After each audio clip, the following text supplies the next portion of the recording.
జనవరి 20 ఓ దేశం తలరాతను మార్చబోతుంది.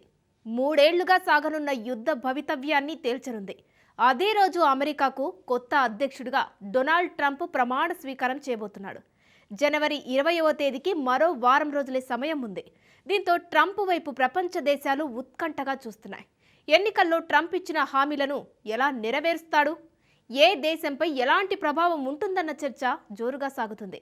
ముఖ్యంగా ఉక్రెయిన్ యుద్ధాన్ని ట్రంప్ ఎలా ఆపుతాడన్నదే అందరిలోనూ ఆసక్తి రేపుతుంది. తాజాగా పుతిన్ తనను కలిసేందుకు సిద్ధంగా ఉన్నట్టు ట్రంప్ వెల్లడించాడు. అయితే పుతిన్ని ట్రంప్ ఎప్పుడు కలుస్తాడు? ఎక్కడ కలుస్తాడు?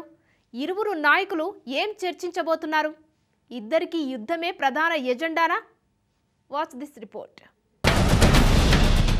ఉక్రెయిన్ యుద్ధాన్ని ట్రంప్ ఆపుతాడా? పుతిన్తో ట్రంప్ ఎక్కడ సమావేశమవుతాడు? యుద్ధం ఆపడంపై జెలెన్స్కీ ప్లాన్ ఏంటి? అమెరికాకు కాబోయే అధ్యక్షుడు డొనాల్డ్ ట్రంప్, రష్యా అధ్యక్షుడు వ్లాదిమిర్ పుతిన్ త్వరలో కలవనున్నారు. వారి సమావేశం అర్థం పరమార్థం ఒకటే, ఉక్రెయిన్ యుద్ధాన్ని ముగించడమే.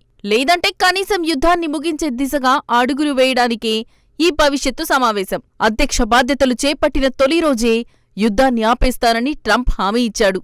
ఈ హామీని నెరవేర్చాలంటే అందుకు ట్రంప్కు పుతిన్ అవసరం. నవంబర్లో ట్రంప్ ఎన్నికల్లో విజయం సాధించిన తరువాత పుతిన్తో ఫోన్ కాల్లో మాట్లాడినట్టు నివేదికలు చెబుతున్నాయి.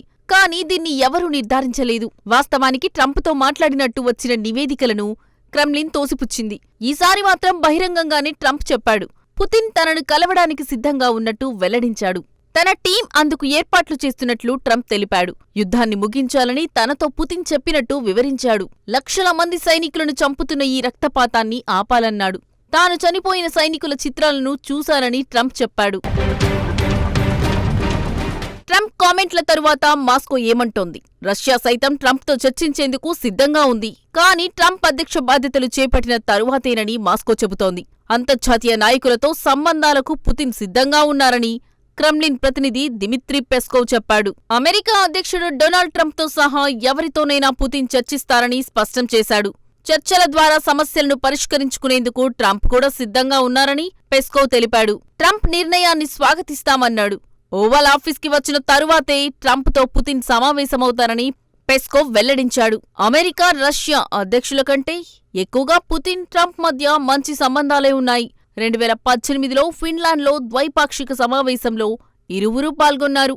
దీనితో పాటు G20 ఆసియా పసిఫిక్ ఫోరంలోనూ ట్రంప్, పుతిన్ కలిశారు. కరోనా లాక్డౌన్ సమయంలోనూ ట్రంప్ కోవిడ్ టెస్టులను పుతిన్కు రహస్యంగా పంపించాడు. ట్రంప్ మొదటి టర్మ్లో సమయంలోనూ ట్రంప్ కోవిడ్ టెస్టులను పుతిన్కి రహస్యంగా పంపించాడు. ట్రంప్ మొదటి టర్మ్లో అధ్యక్షుడిగా దిగిపోయిన తరువాత కూడా ఈ ఇద్దరు నేతలు టచ్లో ఉన్నట్టు నివేదికలు చెబుతున్నాయి. 2021 తరువాత కనీసం 7 సార్లు ఇరువురు ప్రైవేట్ ఫోన్ కాల్స్లో చర్చించుకున్నట్టు అమెరికన్ జర్నలిస్ట్ బాబ్ వుడ్వర్డ్స్ రాసిన పుస్తకంలో వెల్లడించారు. ఈ ప్రైవేట్ ఫోన్ కాల్స్ విషయాన్ని అటు పుతిన్ కానీ ఇటు ట్రంప్ కానీ నిర్ధారించలేదు. ఈసారి ఈ ఇరువురు నాయకులు ఎప్పుడు ఎక్కడ సమావేశమవుతారన్నది కూడా ప్రస్తుతానికి స్పష్టత లేదు. తటస్థంగా ఉండే దేశంలో పుతిన్, ట్రంప్ సమావేశమయ్యే అవకాశాలు ఉన్నాయి. 2018లో ట్రంప్, పుతిన్ సమావేశమైన ఫిన్లాండ్ అప్పట్లో తటస్థంగా ఉంది. స్విట్జర్లాండ్లో పుతిన్తో ప్రస్తుత అధ్యక్షుడు బైడెన్ కూడా సమావేశమయ్యాడు. ఈ దేశం కూడా తటస్థంగా ఉండేదే. అయితే ఈసారి ఏ తటస్థ దేశంలో ట్రంప్, పుతిన్ సమావేశమవుతారన్నది ఇప్పటికిప్పుడు అంచనా వేయలేము. బహుశా ఉక్రెయిన్లోనే ట్రంప్, పుతిన్ సమావేశం నిర్వహించినా ఆశ్చర్యపోనక్కర్లేదు. ఇక్కడ 3 కీలకమైన అంశాలు ఉన్నాయి. మొదటిది, పుతిన్, ట్రంప్ సమావేశానికి జెలెన్స్కీనే ఆహ్వానించే అవకాశం ఉంది.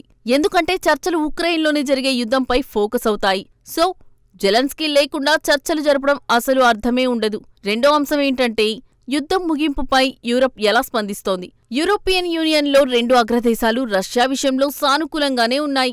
గతేడాది నవంబర్లోనే పుతిన్తో జర్మనీ ఛాన్సలర్ ఓలాఫ్ స్కోల్జ్ మాట్లాడారు. యుద్ధం మొదలైన తరువాత ఇరువురు నాయకులు మాట్లాడుకోవడం అదే తొలిసారి. ట్రంప్ విజయం సాధించిన తరువాతే ఈ సంభాషణలు జరిగాయి. ఫ్రాన్స్ అధ్యక్షుడు ఇమ్మాన్యుయేల్ మాక్రాన్ సైతం ఉక్రెయిన్ వాస్తవాలను చూడాలని పిలుపునిస్తున్నాడు.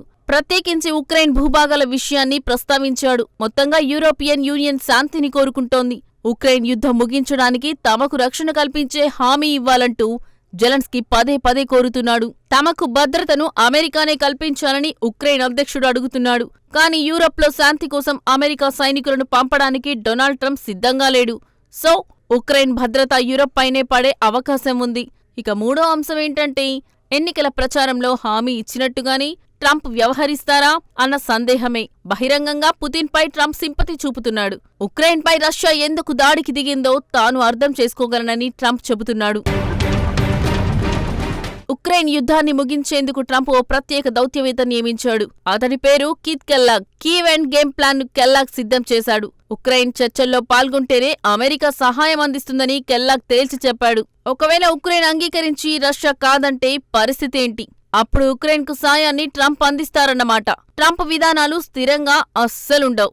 ఉన్నట్టుండి ట్రంప్ మాట మార్చిన సందర్భాలు ఎన్నో ఉన్నాయి.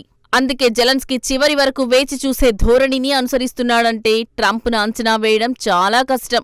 చెప్పిన మాట మీద ఉండడు కాబట్టి ఒకవేళ యుద్ధం విషయంలో మనసు మార్చుకుంటాడేమోనని జెలెన్స్కీ ఎదురుచూస్తున్నాడు. ట్రంప్తో పలుమార్లు సమావేశమయ్యానని, ఫోన్లోనూ చర్చించామని జెలెన్స్కీ చెప్పాడు. ట్రంప్ బలమైన వ్యక్తని, అలాగే అతడిని అంచనా వేయడం కూడా కష్టమంటున్నాడు. యుద్ధాన్ని ట్రంప్ ముగించాలనుకోవడం నిజమేనని ఉక్రెయిన్ అధ్యక్షుడు చెప్పాడు. ఈ నేపథ్యంలో ట్రంప్ పుతిన్ సమావేశమైతే శాంతి చర్చల్లో ఎవరికి పైచేయి లభిస్తోంది? ఉక్రెయిన్ మాత్రం తీవ్రంగా ప్రయత్నాలు చేస్తోంది. కరస్క్లో కొత్తగా దాడులను కీవ్ సేనలు ప్రారంభించాయి. కరస్క్ అనేది పశ్చిమ రష్యా ప్రాంతం. కరస్క్ రీజియన్లోని పలు ప్రాంతాలను ఉక్రెయిన్ గతేడాది ఆక్రమించుకుంది. చర్చల్లో దీన్ని ఆయుధంగా వాడుకోవాలని ఉక్రెయిన్ భావిస్తోంది. అంతేకాకుండా తూర్పు ఉక్రెయిన్లో కూడా కీవ్ దాడులను ముమ్మరం చేసింది. డొనెటెస్క్లో ఉక్రెయిన్ సైన్యం మిసైల్ దాడి జరిపినట్టు రష్యా ఆరోపించింది. తాజాగా జర్మనీలో నిర్వహించిన పశ్చిమ ఆయుధ ఫోరంలోనూ జెలెన్స్కీ పాల్గొన్నాడు. దీన్ని రామ్ స్టైన్ గ్రూప్ అంటారు. ఈ ఫోరంకు అమెరికా నాయకత్వం వహించింది. ఉక్రెయిన్లోని మిలిటరీ పారిశ్రామిక సముదాయాన్ని రామ్ స్టైన్ ఫోరం నిర్మించనుంది. ఈ ఆయుధ ఫోరంలో పెంటాగాన్ చీఫ్ లాయిడ్ ఆస్టిన్ కూడా హాజరయ్యారు. అంతేకాదు ఉక్రెయిన్కి కొత్త ఆయుధ సాయాన్ని కూడా ప్రకటించారు. ఈ ప్యాకేజ్ విలువ $50 కోట్ల. ఉక్రెయిన్కు ట్రంప్ సాయం చేయాలని ఆస్టిన్ పిలుపునిచ్చారు. మార్గమధ్యంలో జెలెన్స్కీ రోమ్లో ఆగారు. ఇటలీ ప్రధాని జార్జియా మెలోనీని జెలెన్స్కీ కలిశారు. యూరప్ను ట్రంప్ ఆదుకుంటారని మెలోనీ నమ్ముతున్నారు. జెలెన్స్కీ మాత్రం ప్రతి ఒక్కరిని తమకు అనుకూలంగా మలుచుకునేందుకు యత్నిస్తున్నాడు. బైడెన్ నిరంతరం అందించిన సహాయంతో యుద్ధాన్ని జెలెన్స్కీ ఇన్నాళ్లు కొనసాగించాడు. కానీ ట్రంప్ మాత్రం అందుకు పూర్తిగా విరుద్ధంగా ఉన్నాడు.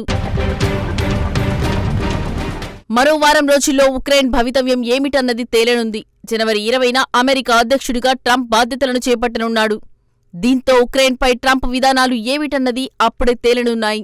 అధ్యక్ష బాధ్యతలు చేపట్టిన మొదటి రోజే ట్రంప్ యుద్ధాన్ని ఆపేస్తాడా లేదా అన్నది తెలియాలంటే మరో వారం రోజులు ఆగాల్సిందే.